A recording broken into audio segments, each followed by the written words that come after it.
Hello friends, यहाँ पे chapter 4 आपके सामने लेके आया हूँ। Aquatic ecosystem of environment Shankar IAS. दोस्तों, सबसे पहले मैं बता दूँ, यहाँ पे यूपीएससी और स्टेट पीसीएस की जो क्वेश्चंस है वो इसमें मैं प्रोमिनेंट कवर कर देता हूँ। उसके बाद जो आपको मेंस में लिखने होते हैं वो सारी डिटेलिंग यहाँ पे मैं देता हूँ। तो अगर आपको ये चीज़ें पसंद आए तो आप इसे ज़रूर चैनल को सब्सक्राइब करें। चलिए शुरू करते हैं और बताते हैं क्या क्या इसके अंदर कंटेंट मैंने डाला हुआ है और क्या क्या आपके लिए सही हो सकता है। तो ध्यान रहे, सबसे पहले मैं ये बता दूं आपको कि मैं इसमें वही चीज़ डाला हूँ जो आपको बहुत ही महत्वपूर्ण हो और जो आपके जीवन में, जो आपके एग्ज़ाम में काम आती है। चलिए शुरू करते हैं और बताते हैं एक्वेटिक इकोसिस्टम क्या है। यहाँ पे देखिए, सबसे पहले मैं फैक्ट्स के रूप में मेंशन किया हूँ न्यूटन। न्यूटन किसे कहते हैं?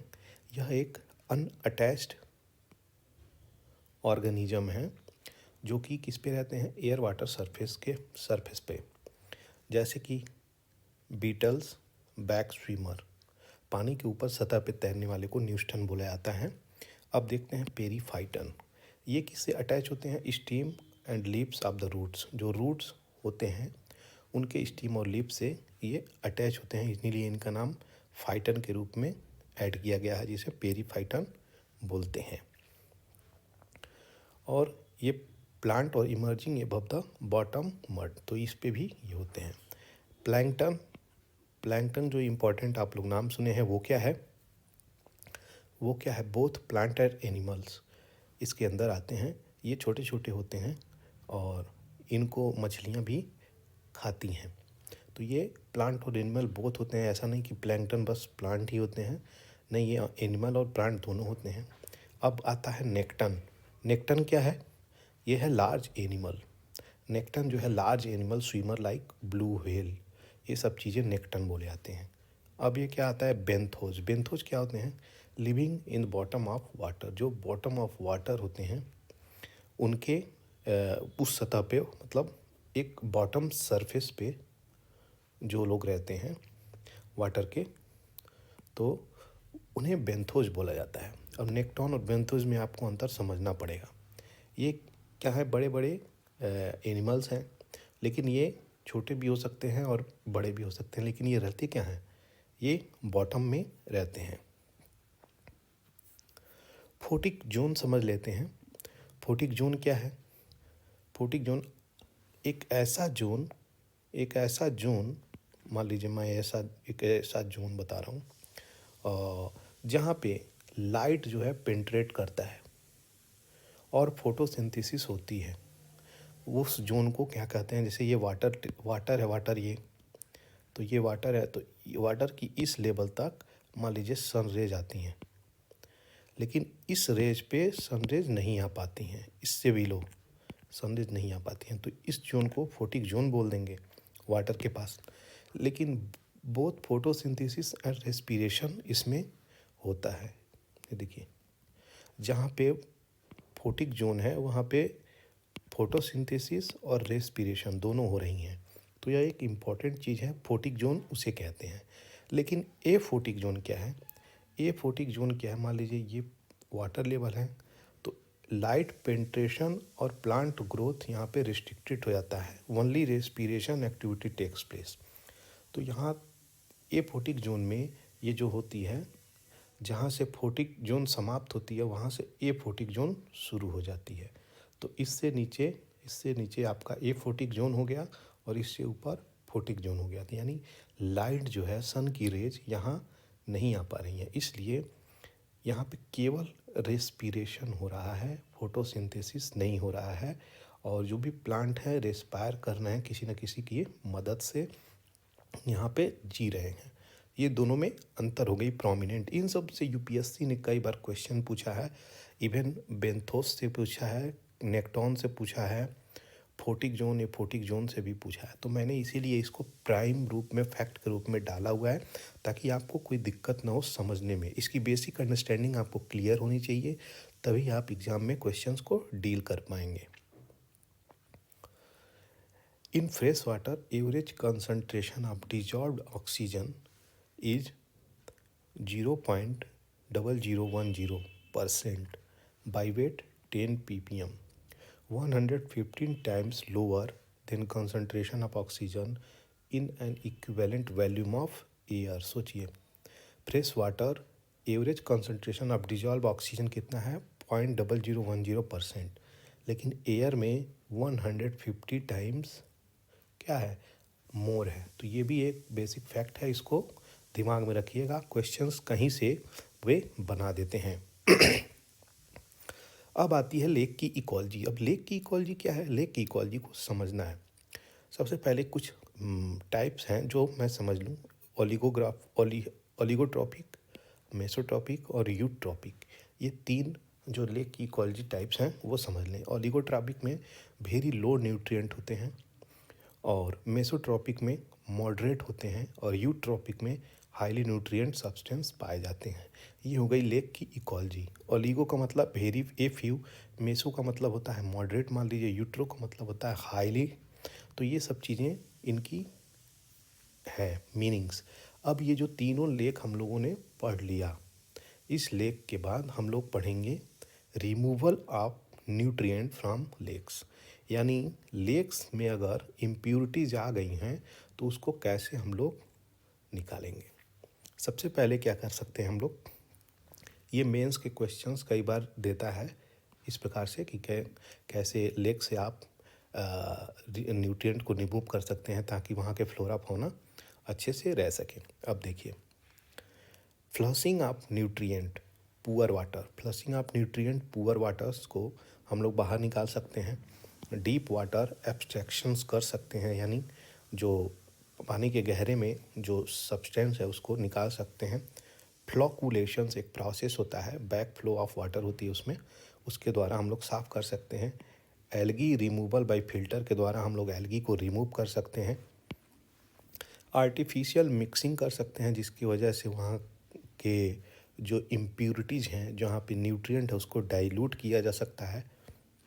हार्वेस्ट ऑफ फिशेस एंड माइक्रोफाइट्स भी कर सकते हैं हम लोग। और स्लज जो जाता है, उसमें जो फीकल मटेरियल जाती है, जो इम्प्यूरिटीज जाती है, तो उसको हम लोग क्या कर सकते हैं, प्रोसेस से रिमूव कर सकते हैं। अब कुछ लेक है जिनके ऊपर यूपीएससी ने क्वेश्चन पूछा हुआ है, वो मैं यहाँ पे डाला हूँ। अमीनपुर लेक जो तेलंगाना में पाया जाता है, यह फर्स्ट बायोडाइवर्सिटी हेरिटेज साइट है in the country, first biodiversity heritage site in the country, और यह एंशिएंट मैन मेड लेक है। अमीनपुर लेक से क्वेश्चंस आए हुए हैं, इसलिए मैंने इसको मेंशन करा हुआ है। प्रोसेस ऑफ यूट्रोफिकेशंस देखते हैं, जो कि बहुत बहुत इंपॉर्टेंट है। ऐसा कोई स्टेट के एग्ज़ाम नहीं है जो इससे क्वेश्चंस नहीं आते होंगे। ये इतना इम्पोर्टेंट टॉपिक है कि इससे क्वेश्चंस आते ही आते हैं, और हर प्रकार से क्वेश्चंस आ सकते हैं। मेंस में भी आ सकते हैं, प्री में भी आ सकते हैं, आपसे इंटरव्यू में भी क्वेश्चंस पूछ देते हैं। तो ये इस प्रकार से आप समझ सकते हैं। प्रोसेस ऑफ यूट्रोफिकेशंस को आपको समझना पड़ेगा। प्रोसेस ऑफ यूट्रोफिकेशन हम लोग अब इनके जो मैं पॉइंट्स को कैटेगराइज किया हूँ वो ये है कि पहला प्रोसेस ऑफ यूट्रोफिकेशंस क्या है। सबसे पहले मैं आपको बताऊँगा कि यूट्रोफिकेशंस क्या है। क्या है ये यूट्रोफिकेशंस? यूट्रोफिकेशंस जो लेक है, ये लेक है, आप देख रहे हैं स्क्रीन पे। इस लेक में जो न्यूट्रिएंट जाती हैं, जिसकी वजह से क्या होती है, इसमें छोटे छोटे पौधे उगाते हैं, एल्गल ब्लूम हो जाते हैं, एल्गी पेड़ पौधे आ जाते हैं, जिसकी वजह से जो सन की रेज है वहाँ तक नहीं पहुँच पाती, और वो रेस्पायर भी प्लांट नहीं कर सकते, और जिसकी वजह से वहाँ पे उसमें ऑक्सीजन की मात्रा कम हो जाती है। ऑक्सीजन की मात्रा कम हो जाती है, और न्यूट्रिएंट की वजह से उस लेक में जो एल्गल ब्लूम हैं वो फैल आते हैं। कहीं कहीं हरे होते हैं, कहीं कहीं लाल भी पाए जाते हैं। तो इस प्रकार से ये लेक मरने लगता है। जब इसमें ऑक्सीजन की कमी आ जाएगी तो लेक मरने लगता है। अब इसके प्रोसेस को समझ लें, इसको हम लोग यूट्रोफिकेशंस बोलते हैं। अब इसके जो न्यूट्रिएंट लोडअप बढ़ जाते हैं, ये यहाँ पे पहले मैंने मेंशन किया कि प्रोसेस ऑफ यूट्रोफिकेशंस क्या है। तो न्यूट्रिएंट की लोडअप क्या है? Excessive nutrient from the fertilisers, excessive nutrient from the fertilisers, यानी खेत खलिहान जो भी है अगल बगल के साइड से जो भी न्यूट्रिएंट यहाँ बह के आते हैं, लेक में मिलते हैं, उसकी वजह से ऐसे माहौल को बनाने में मदद होती है। दूसरा, प्लांट जो होता है वो फ्लरिश करते हैं। ये छोटे छोटे प्लांट जो हैं ये प्लांट ग्रो करते हैं। Aquatic plant growth of algae. तीसरा जो है algal Bloom, oxygen is depleted और प्रिवेंट सनलाइट। और ये छोटे छोटे चीज़ें जो उग जाती हैं, ये इसकी वजह से ये सनलाइट आ नहीं सकती। चौथा जो है decomposition further deplete O2, decomposition further deplete O2 और ऑक्सीजन की कमी होती है इसकी वजह से। और पांचवा जो है डेथ ऑफ इकोसिस्टम। इस इकोसिस्टम में जितने भी ऑर्गेनिज्म हैं, एनिमल्स हैं, उनकी डेथ हो जाती है। ये सब प्रोमिनेंट चीज़ हैं। टाइप्स क्या है? एक नेचुरल है और एक मैन मेड है। नेचुरल में क्या है? ये अकर्स ओवर सेंचुरीज, ये शताब्दियों में होते हैं। और ये जो है अकर्स इन डिकेट्स, ये डिकेट्स में होते हैं। ये क्या है? मैन मेड, एंथ्रोपोजेनिक, और ये नेचुरल है जो कि सेंचुरीज में होते हैं। ये क्या होते हैं? ये लेक्स में जो इम्प्योरिटीज होती हैं, और लेक जो डाई करता है, मरता है, वो एक प्रोसेस के थ्रू होता है। वो क्या है? पहला नेचुरल हो गया, दूसरा मैन मेड हो गया। इफ़ेक्ट क्या है? इनके effect change in ecosystem, ecosystem में काफ़ी बदलाव आ जाते हैं। डिक्रीज्ड बायोडाइवर्सिटी, फ्लोरा फाउना काफ़ी गिर जाते हैं वहाँ की इम्प्योरिटीज़ के कारण, और न्यू स्पेसीज के इन्वेजन हो जाते हैं। और टॉक्सिसिटी ऑफ द लेक बढ़ जाती है, अगल बगल टॉक्सिसिटी बढ़ जाती है, जहरीले पदार्थ बढ़ जाते हैं, जिनकी कारण दिक्कतें होने लगती हैं। फंक्शन ऑफ वेटलैंड समझ लेते हैं। फंक्शन ऑफ वेटलैंड क्या है? Habitat of aquatic flora fauna. Habitat किसके होते हैं? फ्लोरा और फौना, जो भी पेड़ पौधे एनिमल्स होते हैं, उनके एक हैबिटेट होते हैं वेटलैंड्स। वेटलैंड में आप जब भी आप देखेंगे तो पानी से घिरा हुआ होता है, और किसी सेक्शंस में ज़्यादा पानी होता है, किसी सेक्शंस में कम पानी होता है।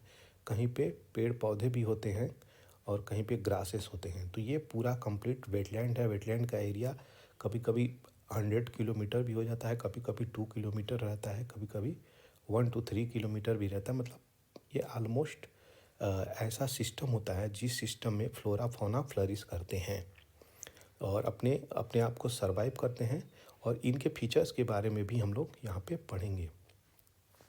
Filtration of sediment and nutrient, जो भी न्यूट्रिएंट और सेडिमेंट्स आते हैं उनको ये फिल्टर करते हैं, और वाटर को ज़मीन के अंदर अपने डाल देते हैं फिल्टर करके। न्यूट्रिएंट रिसाइकल, न्यूट्रिएंट को रिसाइकल करते हैं, जो भी जैसा मैं बोला कि जो भी इम्प्योरिटीज और खेत खलिहान से जो भी फर्टिलाइज़र वगैरह यहाँ बह तक आते हैं, उसे ये न्यूट्रिएंट के रूप में काफ़ी हद तक रिसाइकल करते हैं। वाटर प्यूरिफिकेशन की बात, जाहिर सी बात है, वाटर इनमें रहता है, तो जो भी बाढ़ वार के पानी, बरसात के पानी यहाँ पे कलेक्ट होके आते हैं, उन पानियों को ये ज़मीन ग्राउंड वाटर को रिचार्ज करते हैं, और ग्राउंड वाटर को प्यूरिफाई करने में भी मदद करते हैं। फ्लड मिटिगेशंस में काम आते हैं। अगर फ्लड आई तो वो ये वाटर को अपने ज़मीन के अंदर, इनमें एक सिंक होता है उनके अंदर छोटा सा, उसके अंदर वो ग्राउंड को रिचार्ज करते हैं। मेंटेन स्ट्रीम फ्लो, और जो तेज़ पानी का फ्लो है उसको भी ये बरकरार रखने नहीं देते हैं, यानी जो तेज़ फ्लो होता है उसको ये धीरे करते हैं, क्योंकि यहाँ पे पेड़ पौधे होते हैं। ग्राउंड वाटर को रिचार्ज करते हैं, जैसा कि मैं पहले बता दिया। Provide drinking water, fish, fodder और फ्यूल। ये वाटर और फिश, फॉडर और फ्यूल, यानी हर प्रकार की चीज़ों को जो ज़रूरत है अगल बगल के ऑर्गेनिज्म को, वो प्रोवाइड करते हैं। कंट्रोल करते हैं रेट ऑफ रन ऑफ, पानी के बहने की गति को ये कंट्रोल करते हैं, धीमी करते हैं, मध्यम करते हैं। सस्टेनेबल टूरिज्म होती है जिसके कारण, और स्टेबलाइज लोकल क्लाइमेट जो यहाँ की होती है उसको भी स्टेबलाइज करते हैं। Source of livelihood for local, लोगों के लिए, छोटे छोटे लोग जो कम्युनिटी के लोग हैं, अपने वहाँ के लोकल लोग हैं, उनके लिए लिवलीहुड एक प्रकार से जीविका की काम करती है। जैसे कि वहाँ पे बहुत सारी मछलियाँ पकड़ना, बहुत सारे चीज़ों का फार्मिंग करना अगल बगल क्षेत्रों में, तो वो सब चीज़ें वहाँ की जीविका पे आ जाती हैं। ये डाइवर्सिटी को भी सपोर्ट करती हैं, वहाँ की फ्लोरा फाउना जो भी हैं उनकी डाइवर्सिटी को सपोर्ट करती हैं। Lake has 3 metre of depth, wetland has 6 metre of depth, lake has 10 hectares. तो ये सब चीज़ें जो अभी डिसाइड करी गई हैं वो मैंने मेंशन कर दिया। जो लेक होती है वो 3 मीटर की ऑलमोस्ट डेप्थ मानी जाती है, लेकिन वेटलैंड को 6 मीटर में रखा गया है। अब लेक एंड वेटलैंड में अंतर क्या है वो हम यहाँ पे समझेंगे, जो कि बहुत इम्पॉर्टेंट है। और अभी रिसेंटली यूपीएससी और स्टेट पीसीएस में इसके क्वेश्चंस कई बार आए हैं। तो चलिए समझते हैं इसमें क्या है। ओरिजिन, लेक की जो ओरिजिन है वेरियस प्रोसेस से हुई है, और वेटलैंड की ओरिजिन फ्लूवियल और जियोमॉर्फिक ज़मीन के अंदर प्रोसेस से हुई है। और यह लेक जो है एक छोटा रूप है, और वेटलैंड हमेशा बड़ा रूप में पाया जाता है। ये थर्मल स्ट्रेटिफिकेशंस होती हैं, और इसमें थर्मल स्ट्रेटिफिकेशंस नहीं होती हैं। फाइटोप्लैंक्टन यहाँ पाए जाते हैं, यहाँ मैक्रोफाइट्स पाए जाते हैं, मैक्रोफाइट्स पाए जाते हैं, यहाँ फाइटोप्लैंक्टन पाए जाते हैं। फाइटोप्लैंक्टन मैं आगे अब आपको बताया हूँ।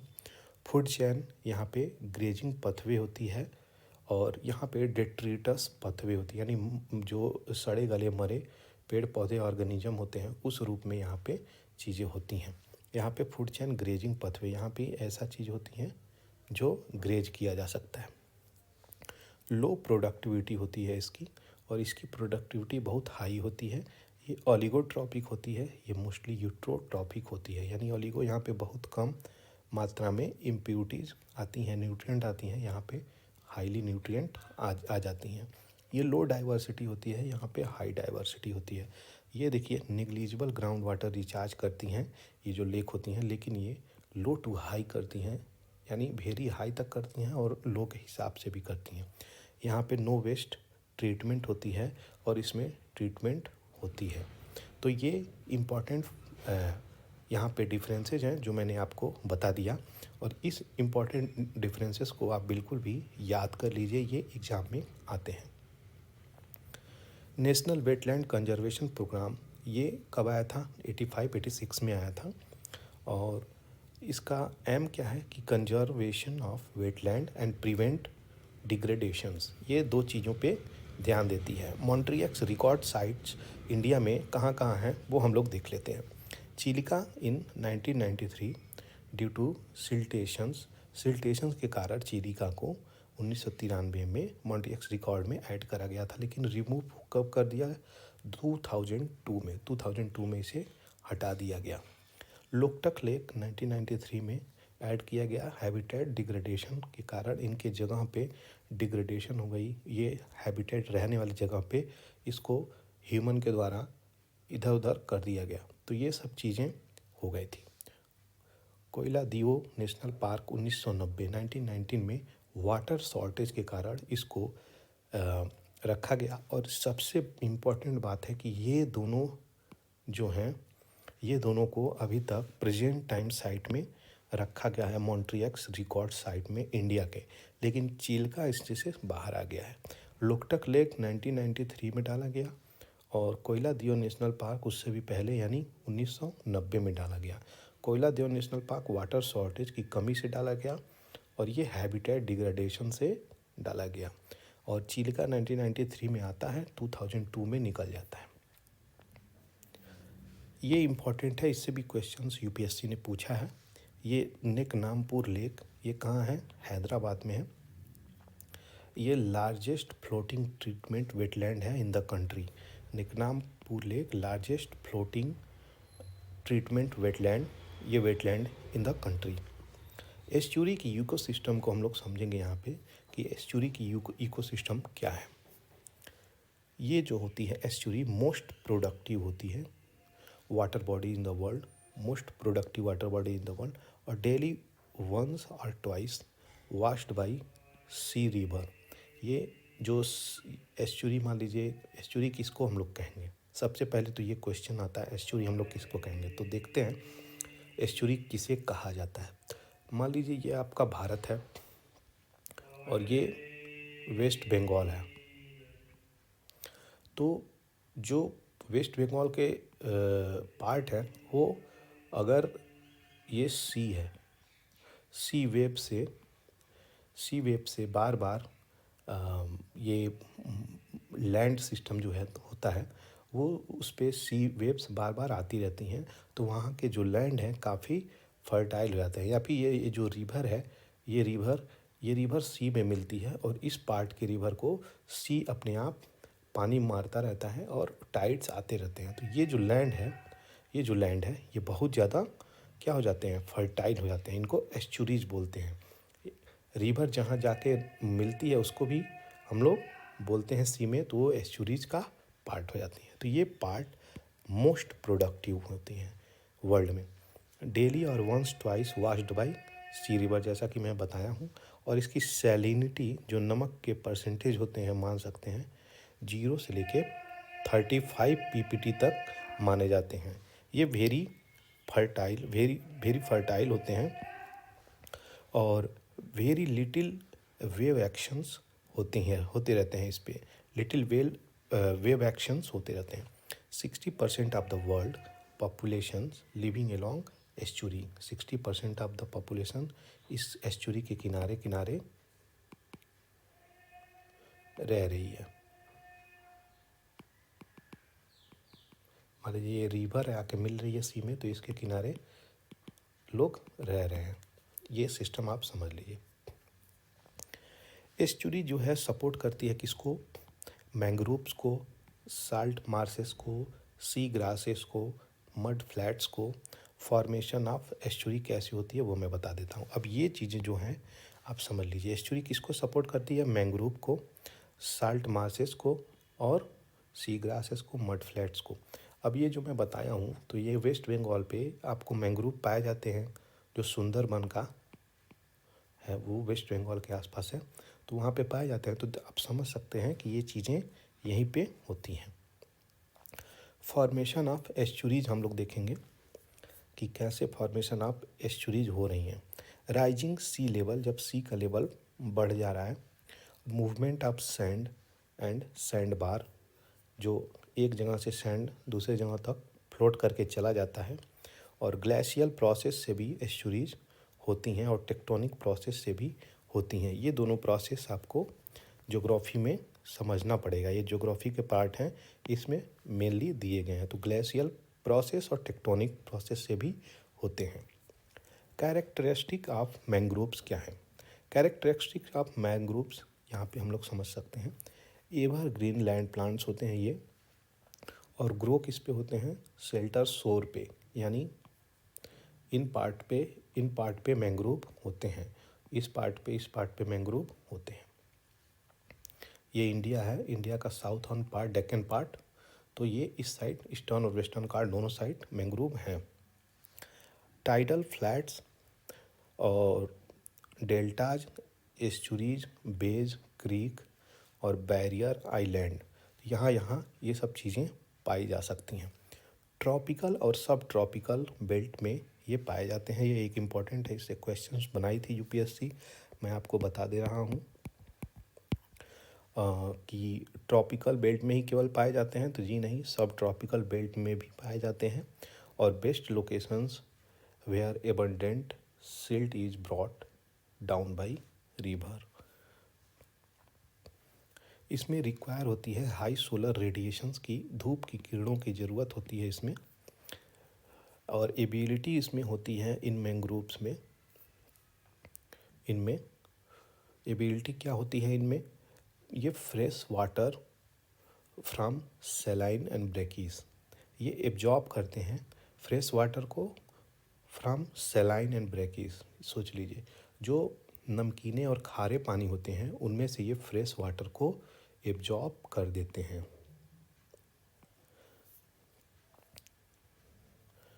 प्रोड्यूस क्या करते हैं? Produces new metaphors.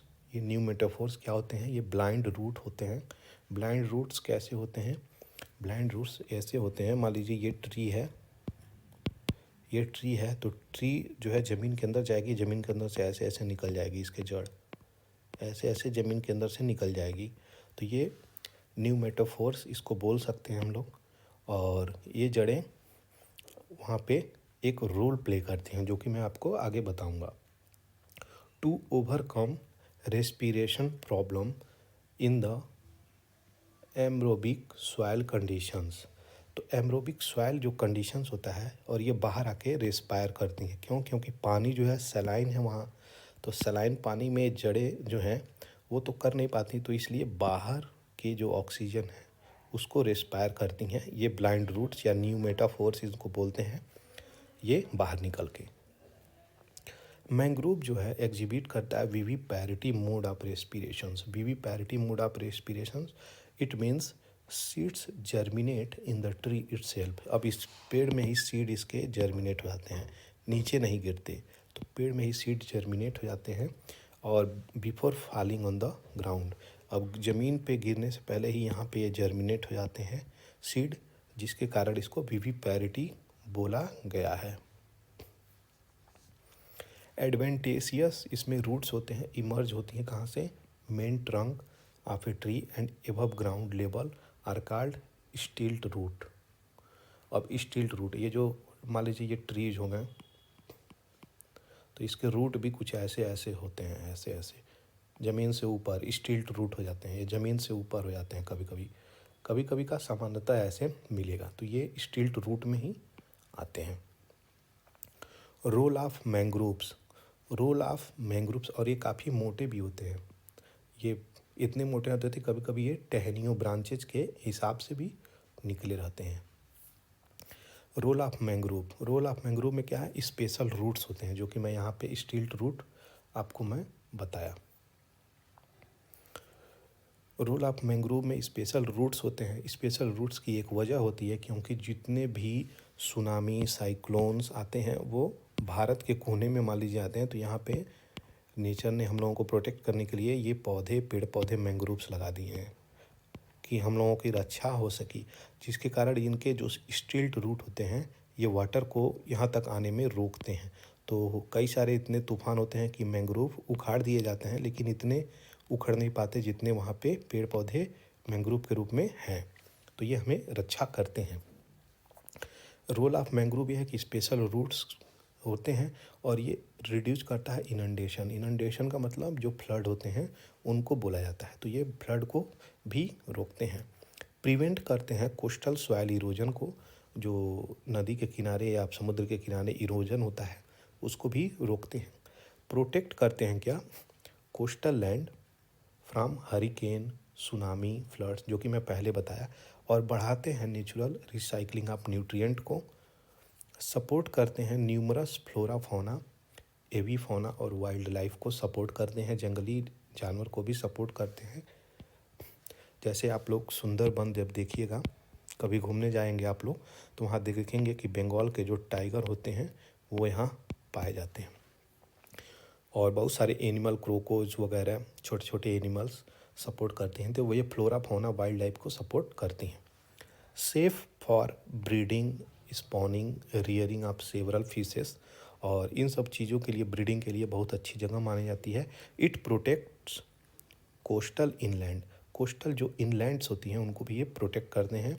और सप्लाई क्या कर सकती हैं? ये वुड को सप्लाई करती हैं, फायरवुड को सप्लाई कर सकती हैं, मेडिसिनल प्लांट इससे मिलता है, खाने वाली चीज़ें भी इनसे मिलती हैं। तो ये हर लोगों के सस्टेनेबल लिविंग जो भी नेसेसरी ऑब्जेक्ट्स हैं वो प्रोवाइड कर देती है। जनरेट करती है numerous employment opportunity, numerous employment opportunity को भी जनरेट करती है। कैसे? कोई टूरिज़्म का हुआ और फार्मिंग का हुआ, और कई प्रकार से वहाँ पे कल्चरल और जो भी जितने भी प्रोग्राम्स होते हैं वहाँ पे टूर एंड ट्रेवल का, तो हर प्रकार से आपको एम्प्लॉयमेंट जनरेट करती है। मैंग्रोव्स जो होते हैं for the future, mangroves for the future are partnership based, ये एक ऐसा अभियान है, mangrove for the future are a partnership based initiative promoting investment in the coastal ecosystem for sustainable development। Sustainable development के लिए ये मैंग्रोव फॉर द फ्यूचर बनाया गया है। इससे क्वेश्चंस आ सकते हैं। अब आती है कोरल रीफ की। तो व्हाट इज कोरल रीफ, सबसे पहले उसको मैं समझाऊंगा। अब देखिए कोरल क्या है। Coral is actually a living animal. एक लाइन में ये चीज़ें अगर बोलूँ मैं तो कोरल जो है एक लिविंग एनिमल है। Coral has a symbiotic relationship each giving to each, यानी सिम्बियोटिक का मतलब एक और दो एनिमल हैं, आप हमको कुछ दीजिए हम आपको कुछ देंगे, ये एक सिम्बियोटिक रिलेशनशिप है। विथ द जूजेंथियली, यह एक एल्गी है, microscopic algae which live on coral. तो ये जो भाई साहब हैं, ये तो यूपीएससी में क्वेश्चंस कई बार आया है, ये ऐसा नहीं है, और ये क्वेश्चंस काफ़ी इम्पोर्टेंस भी रखते हैं। ये टॉपिक ही इम्पोर्टेंट है इतनी कि क्वेश्चंस यहाँ से भरमार हैं। चाहे आप किसी भी एग्ज़ाम्स की बात कर लीजिए तो बहुत सारे क्वेश्चंस यहाँ पे आते हैं। तो कोरल्स जो है लिविंग एनिमल है, और कोरल का जो सिम्बियोटिक रिलेशनशिप है वो जूजेंथियली से है। और जूजेंथियली माइक्रोस्कोपिक एल्गी है, एल्गी ध्यान रहे एल्गी है जो कोरल पे रहती है, कोरल पे रहती है। अब इनके अंदर सिम्बियोटिक रिलेशनशिप है, एक दूसरे की मदद करते हैं और वो नीचे समुद्र के नीचे जीते खाते हैं, समझे। जैसे ऑस्ट्रेलिया का जो बैरियर रीफ है उस रीफ में कोरल्स पाए जाते हैं, तो उसको समझेंगे हम लोग आज। जूजेंथियली असिस्ट करता है किसको, कोरल को, in the nutrient productions through it's photosynthesis activity. तो जूजेंथियली असिस्ट करता है फोटोसिंथेसिस के लिए, किसको, कोरल के लिए, और वहाँ पे न्यूट्रिएंट बनाता है।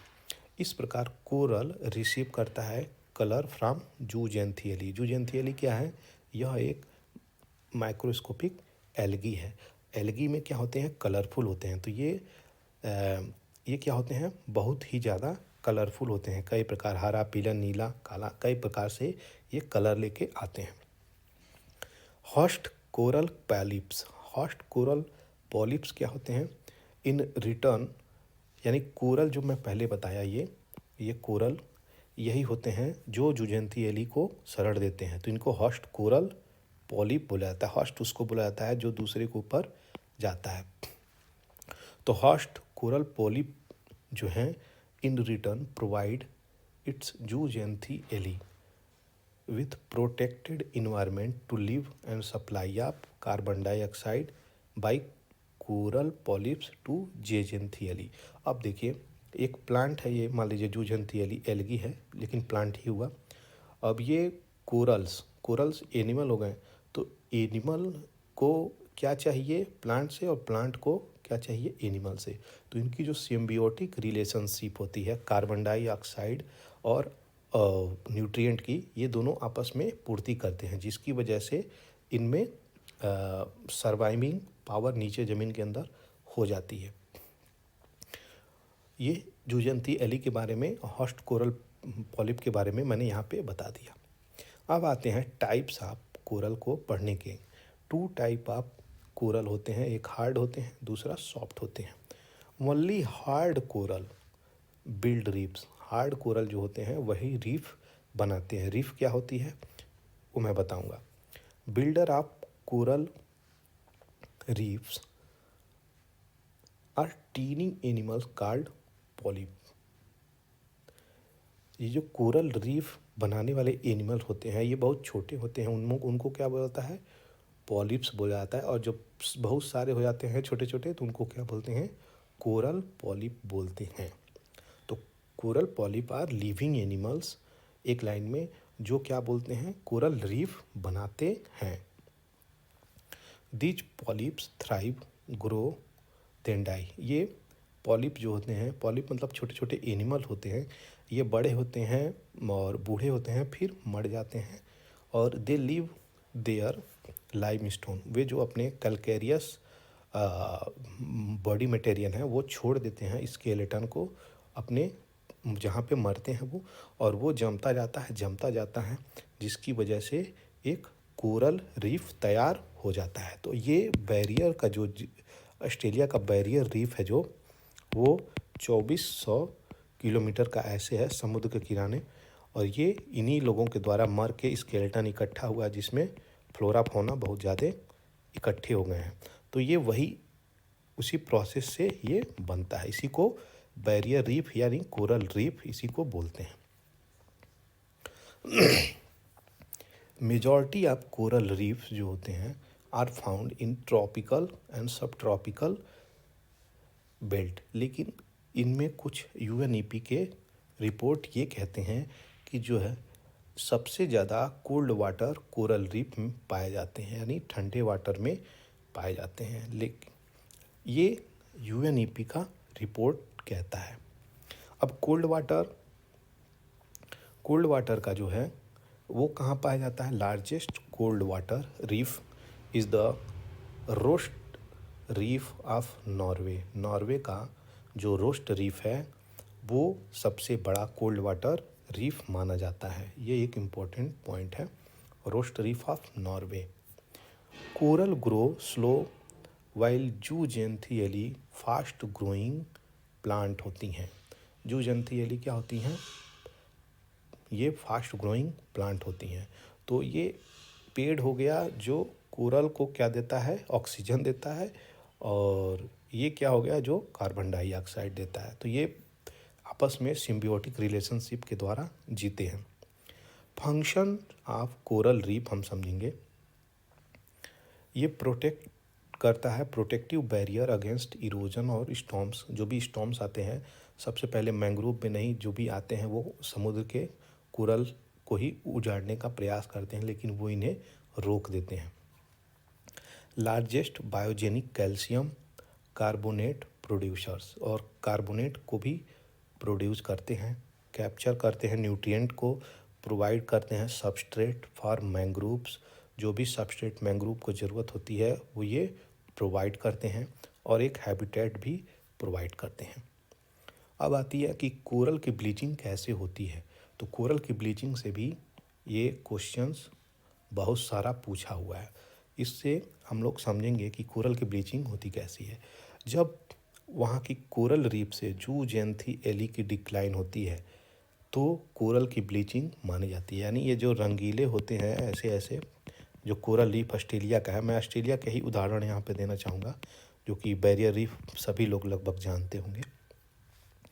तो इनकी जो जूजेंथियली हट जाती है तो ये जो रंग बिरंगे हैं ये अपने रंग को वाइट में बदल देते हैं, यानी इनके रंग बिखर जाते हैं। उसी को कोरल ब्लीचिंग बोली जाती है। अब इसको देख लिया जाए, फोटोसिंथेटिक पिगमेंट जो होता है वो गिर जाता है, जाहिर सी बात है ये फोटोसिंथेसिस करेगा ही जूजेंथियली, क्योंकि यह एक एल्गी है तो ये फोटोसिंथेसिस करेगा ही। और हाई टेम्परेचर और इरेडिएशन स्ट्रेसर, जो टेम्परेचर होता है सी का, एक निश्चित टेम्परेचर पे ही वो फ्लरिश करते हैं और फाउंड करते हैं। लेकिन ये जो निश्चित टेम्परेचर है ये बहुत हाई हो जाता है, जिसके कारण वहाँ पे स्ट्रेस हो जाता है और जो इम्प्लीकेशंस होती है वो डिसरप्ट हो जाती है, जो वहाँ पे प्रॉब्लम्स होती है और बढ़ जाती है। एबव 30 डिग्री टेम्परेचर हो जाती है तो ये सरवाइव नहीं करते, ये अपने कलर्स को हटा देते हैं। जो रंग बिरंगे कलर समुद्र में हम लोग देखते हैं ये हट जाती है। Bangaram coral island is the smallest coral island of India. Bangaram coral island कहाँ पे है ये ज़रा आप हम लोगों को बता सकते हैं तो कमेंट में ज़रूर बताएं। Coral reef is included in schedule first of wild life protection act 1972। Government की कुछ मेजर्स हैं किसको प्रोटेक्ट करने में, मैंग्रोव्स को और कोरल को। कोस्टल रेगुलेशन जोन सबसे पहले आता है और आइलैंड प्रोटेक्शन जोन ये दूसरे नंबर पे आता है। ये दोनों को 2011 में लॉन्च करा गया था कि इसको प्रोटेक्ट करने के लिए कोस्टल और आइलैंड को, कोस्ट को और आइलैंड को प्रोटेक्ट करने के लिए इसको लाया गया था। तीसरा जो है कॉम्पास, कॉम्पास जो है coastal ocean monitoring and prediction system 1991 में लाया गया। और LOICZ लैंड ओशियन इंटरेक्शंस इन कोस्टल जोन 1995 में लाया गया। ICMAM integrated coastal and marine area management 1998 में लाया गया। CCOM society of integrated coastal management 2010 में लाया गया। गंगा रिवर के लिए कुछ प्रोजेक्ट आए गए जो कि बहुत इंपॉर्टेंट है, लगभग क्वेश्चंस इससे भी बनते हैं। तो गंगा एक्शन प्लान 1986 में लाया गया और मिशन क्लीन गंगा 2009 में लाया गया। नमामि गंगा जो प्लान आया वो जून 2014 में लाया गया। ये इम्पोर्टेंट चीज़ हैं जो आपको मैं यहाँ पे बता दिया। अब जो नेक्स्ट चैप्टर आएगा वो चैप्टर 5 आएगा और उसके लिए थोड़ा आपको वेट करना पड़ेगा। और अगर आपको ये चीज़ें अच्छी लगी हों, समझ में आई हों, मेरे पढ़ाए हुए चीज़ें आपको अच्छी लगती हों, तो इसको सब्सक्राइब ज़रूर करें और लाइक कर दें। थैंक यू फॉर वाचिंग पूरा एकेडमी।